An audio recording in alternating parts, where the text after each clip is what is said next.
టీజర్లో మాత్రం ప్రభాస్ అన్న లుక్ని 1 సెకండ్ చూపించారు. 1 సెకండ్కే యూట్యూబ్ దద్దరిల్లిపోతా ఉంది. హాయ్ అన్న, నమస్తే, నేను మీ సాయి కుమార్. ఈరోజు మనం కన్నప్ప టీజర్ గురించి మాట్లాడుకుందాం. కన్నప్ప టీజర్ అయితే నేను ప్రభాస్ అన్న కోసం మాత్రమే చూసా. మీరెంతమంది ప్రభాస్ అన్న కోసం కన్నప్ప టీజర్ చూసారో నాకు కామెంట్ సెక్షన్లో చెప్పండి. వీడియోలోకి వెళ్ళే ముందు చిన్న రిక్వెస్ట్ అన్న, please do subscribe to our channel. మీరు నన్ను ఎంకరేజ్ చేసే ఇలాంటి మంచి మంచి న్యూస్లు, అప్డేట్లు నేను మీ ముందుకు ఎల్లవెల్ల తీసుకొస్తూనే ఉంటాను. మన ఛానల్లో కంటెంట్ చూడండి, మీకు నచ్చితేనే సబ్స్క్రైబ్ చేసుకోండి అన్న. ఇంకా వీడియోలోకి వెళ్ళిపోతే, ప్రభాస్ అన్న లుక్ మామూలు లుక్ కాదన్న. ఇంతకుముందు మనం చాలా ట్రోల్ చేసినాము ఈ కన్నప్ప మూవీ టీంని అయితే. ఆ ట్రోల్స్ అన్నిటికీ కన్నప్ప టీం అయితే చెక్ పెట్టిందనే చెప్పాలి. ప్రభాస్ అన్న లుక్ మాత్రం ఎక్స్ట్రాడినరీగా చూపించారు. ఇంకా మనం ప్రభాస్ అన్న లుక్ బాగాలేదనేసి, ఇంకా పోస్టర్ బాగాలేదనేసి చాలా ట్రోల్స్ అయితే కన్నప్ప మూవీ టీం అయితే ఎదుర్కొనింది కదా. అయితే ఈ టీజర్లో మాత్రం ప్రభాస్ అన్న లుక్ని 1 సెకండ్ చూపించారు. 1 సెకండ్కే యూట్యూబ్ దద్దరిల్లిపోతా ఉంది. ఒక్కసారి లేచి యూట్యూబ్లోకి వెళ్ళి ఆ టీజర్ వ్యూస్ చూడండి అన్న. ప్రభాస్ అన్న కోసం అన్ని వ్యూస్ వచ్చాయనేసి నేనైతే అనుకుంటున్నాను. మీకేమనిపించిందో కూడా నాకు కామెంట్ సెక్షన్లో చెప్పండి. ప్రభాస్ అన్న ఫ్యాన్స్ ఎంతమంది ఉన్నారో గట్టిగా ఈ వీడియోని లైక్ చేయండి అన్న. ప్రభాస్ అన్న ఫ్యాన్స్ ఎంతమంది ఉన్నారో చూసేద్దాం మనం ఈ వీడియోతో. ఇంకా మనము టీజర్ విషయానికి వచ్చేస్తే, మ్యూజిక్ నాకు భయంకరంగా నచ్చింది. బాగుంది మ్యూజిక్ అయితే. మ్యూజిక్ డైరెక్టర్ ఎవరో కానీ చాలా ఇంప్రూవ్ చేశాడు ఈ టీజర్కి అయితే. మంచు విష్ణు అన్న యాక్టింగ్ గురించి చెప్పాలంటే అది ఎట్లాంటి యాక్టింగో మీకే వదిలేస్తున్నాను. మోహన్ బాబు గారు మాత్రం స్పెషల్ అపీరియన్స్. నాకైతే ఈ టీజర్లో మోహన్ బాబు గారి యాక్టింగ్ మాత్రం భయంకరంగా నచ్చింది. ఎందుకంటే మోహన్ బాబు గారు లెజెండ్ ఆఫ్ యాక్టింగ్. ఇప్పుడంటే ట్రోల్స్కి గురై పుడిచి మంచి ఫ్యామిలీ అంతా ట్రోల్స్కి ఇదైపోయినారు కాబట్టి మోహన్ బాబు గారు మీకు ఒక జోకర్లా కనపడచ్చు. కానీ మోహన్ బాబు గారు పాత సినిమాలు చూడండి, ఒక రేంజ్లో ఉంటాయి. ట్రైలర్లో మిస్ అయిన పాయింట్ ఏంటి, మైనస్ ఏంటంటే, ఆ టీజర్ చూస్తున్నంతసేపు నాకు అది ఇండియాలో జరుగుతున్న మూవీ లాగా అయితే అనిపించలేదన్న. ఎందుకు చెప్తున్నానంటే, అంతా ఒకే ఫారెస్ట్, ఒకే లొకేషన్. టీజర్ మొత్తం కట్ చేసింది అదే లొకేషన్లో కట్ చేసేసారు. ఇంకా అక్షయ్ కుమార్ గారు శివుడుగా చూపించారు. అది కైలాసం అంట, మనం కైలాసం అనుకోవాలి. కైలాసం అంట. ఇంకా మన కాజల్ అగర్వాల్ గారిని పార్వతీదేవిగా చూపించారు.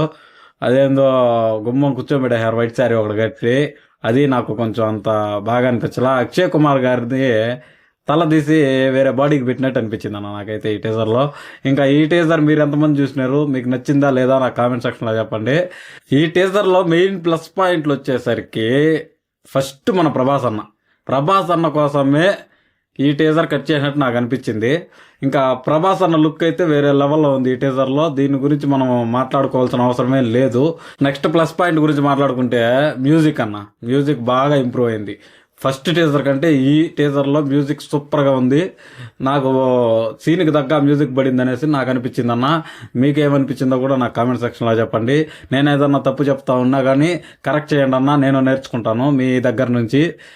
కంపల్సరీ మీ సలహాలు సూచనలు ఏమన్నా ఉంటే నాకు కామెంట్ సెక్షన్లో ఇవ్వండి. ఇంకా మనం మంచు విష్ణు అన్న గురించి ప్లస్ పాయింట్లో మాట్లాడుకోవాలా, మైనస్ పాయింట్లో మాట్లాడుకోవాలో కూడా నాకు తెలియట్లేదు. మంచు విష్ణు అన్న కూడా ఒక ప్లస్ పాయింట్ అని చెప్పొచ్చు. ఎందుకంటే 3 yearsగా ఈ మూవీ కోసమే కష్టపడతా ఉన్నాడు. అంత ఈజీ కాదు ఒక మూవీ కోసం అన్ని సంవత్సరాలు కష్టపడడం. దీనికైతే నేను మంచు విష్ణు అన్నకు ఫుల్ మార్క్స్ చేస్తాను. ఈ మూవీ టీం అయితే కొంచెం విజువల్స్ పైన కేర్ తీసుకోవాల్సి ఉంది. విజువల్స్ అయితే బాగానే ఉన్నాయి, అది ఒక ప్లస్ పాయింటే అనుకోవచ్చు. కానీ మొత్తం ఫారిన్ కంట్రోల్లో తీసినట్టే తెలిసిపోతా ఉంది. మన ఇండియాలో జరిగే స్టోరీ లాగా అయితే నాకు అనిపించలేదు. మీకు అనిపించిందా లేదా నాకు కామెంట్ సెక్షన్లో చెప్పండి. ఇంకా ఓవరాల్గా నీకు ఈ టీజర్ ఎట్లా నచ్చింది అని మీరు అడిగితే, సూపర్గా నచ్చింది. అది ఓన్లీ ప్రభాస్ అన్న వల్ల. ప్రభాస్ అన్న లుక్ అయితే వేరే లెవెల్లో ఉంది టీజర్లో. ప్రభాస్ అన్న వల్లనే భయంకరంగా నచ్చింది. కాకపోతే నాకు కొన్ని మైనస్ పాయింట్లు కూడా అనిపించాయి ఈ టీజర్లో. మీకు చెప్పా కదా, ఫారిన్ కంట్రీలో తీసినట్లు ఉంది. ఇంకా మన నేటివిటీకి కొంచెం దూరంగా ఉన్నట్లు అనిపించింది అన్న. ఇంకా మనం ప్రభాస్ అన్న కోసమే టీజర్ చూసాం కాబట్టి ప్రభాస్ అన్న లుక్ కోసం నేను వెయిట్ చేస్తాను ఉండ. ఇంకా ఎప్పుడు వస్తాడు ప్రభాస్ అన్న, 1.5 నిమిషం కూడా ఆ టీజర్ని నేను ఓపిక్గా చూడలేకపోయినా. ప్రభాస్ అన్న ఇప్పుడు వస్తాడు అనేసి చూశాను. లాస్ట్ ఇంకా 1 సెకండ్ చూపించారన్న. అయితే అది మామూలుగా లేదు. జస్ట్ అలా సైడ్ నుంచి ఇట్లా అలా వస్తాడన్న. మన మోహన్ బాబు గారి వెనకాల నుంచి వేరే లెవెల్. అసలు ప్రభాస్ అన్న లుక్ కోసం వచ్చిన ట్రోల్స్ అన్నీ ఈ లుక్తో మొత్తం పోతాయన్న. ఇంకా మీకు ఈ టీజర్ ఎలా అనిపించిందో నా కామెంట్ సెక్షన్లో చెప్పండి. నేను మీ సాయి కుమార్. ఈ వీడియోకి ఇంతే అన్న. నెక్స్ట్ వీడియోతో మళ్ళీ కలుసుకుందాం. Please do subscribe to our channel. ఇలాంటి మంచి మంచి న్యూస్లు మీ ముందుకు తెచ్చేదానికి ఎల్లవెల్లలా నేను ప్రయత్నిస్తూనే ఉంటానన్నా. Bye bye now. జై హింద్.